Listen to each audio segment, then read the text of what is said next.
Hello guys, आज हम पढ़ेंगे एस्फाइशियल डेथ। एस्फाइशियल डेथ जानने से पहले मतलब समझते हैं एस्फाइशिया क्या है। एस्फाइशिया क्या है? एस्फाइशिया है लेक ऑफ ऑक्सीजन, यानी हमारे ब्लड में ऑक्सीजन की कमी होना एस्फाइशिया है।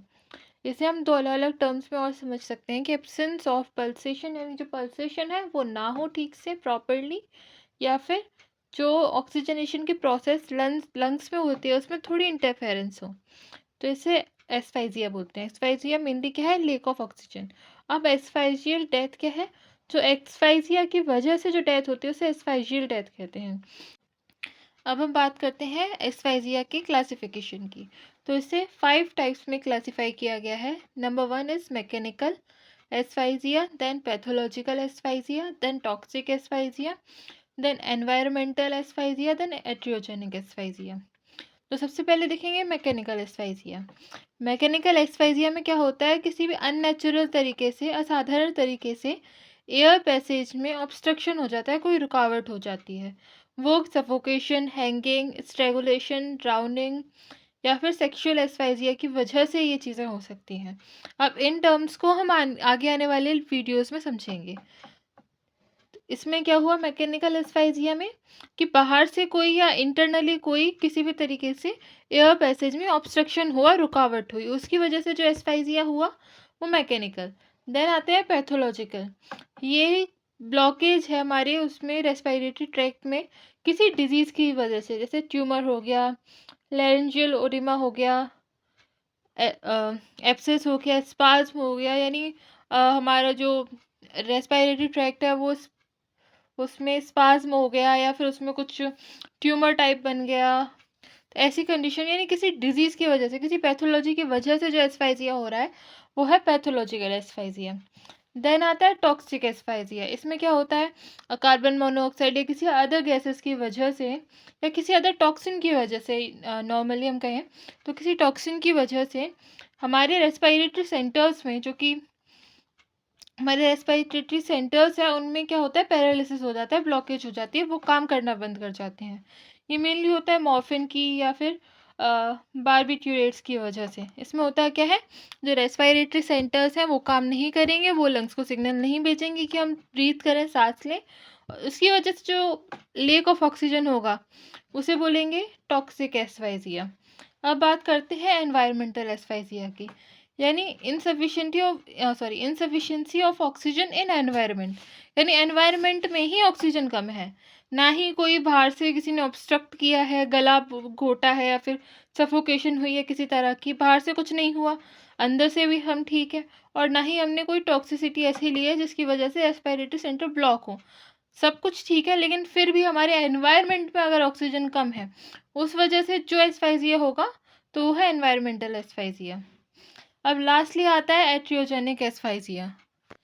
तो सबसे पहले हम समझेंगे एट्रियोजेनिक का मतलब। तो एट्रियोजेनिक का मतलब है illness caused by medical examination और ट्रीटमेंट, यानी किसी भी ट्रीटमेंट की वजह से, एग्जामिनेशन की वजह से जो इलनेस हो रही है उसे एट्रियोजेनिक कहेंगे। जैसे कोई सर्जरी हुई, एनेस्थेशिया दिया किसी को, तो उस दौरान एनेस्थेशिया की वजह से या सर्जरी की वजह से किसी भी तरह से बॉडी में ऑक्सीजन की कमी हुई, उस ट्रीटमेंट की वजह से, उस मेडिकेशन कंडीशन की वजह से, तो उसे बोलेंगे एट्रियोजेनिक एस्फाइजिया।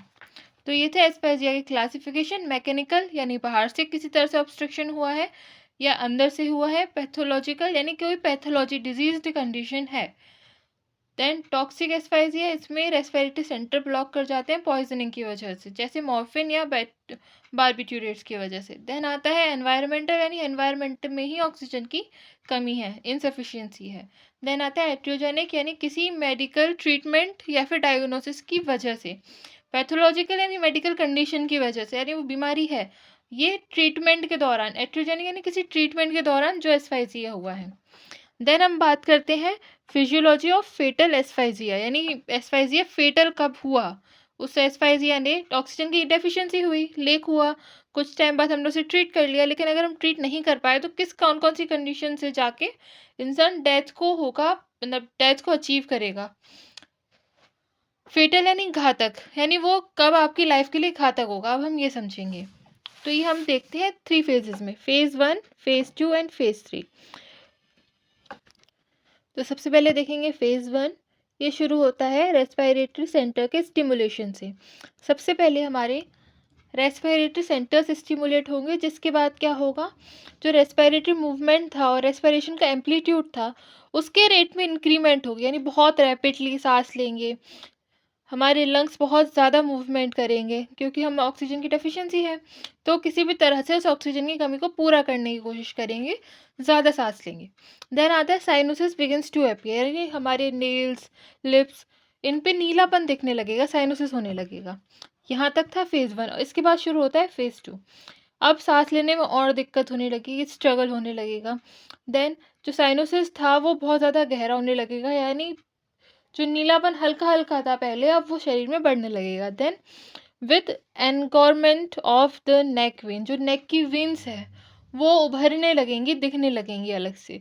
उसके बाद आता है जनरलाइज्ड कॉन्जेशन, वो कॉन्जेशन होगा। फिर आता है टेकियल हेमोरेज एपियर्स, यानी जो हमारी स्किन है उस पे रेड डॉट डॉट से होने लगते हैं, उसे हेमोरेज कहते हैं, टेकियल हेमोरेज। उसके बाद विक्टिम जो होगा, जो इस चीज़ से पीड़ित है, वो कंफ्यूज होने लगेगा, अनकॉन्शियसनेस होने लगेगी, कंफ्यूजन होने लगेगा। अनकॉन्शियसनेस तक ये है सेकेंड फेज। अब थर्ड और सबसे क्रिटिकल फेज आता है, इसमें कोमा हो जाएगा इंसान को। जो अनकॉन्शियसनेस थी उसके बाद क्या होगा, कोमा। उसके बाद irregular and shallow breathing along with grasping.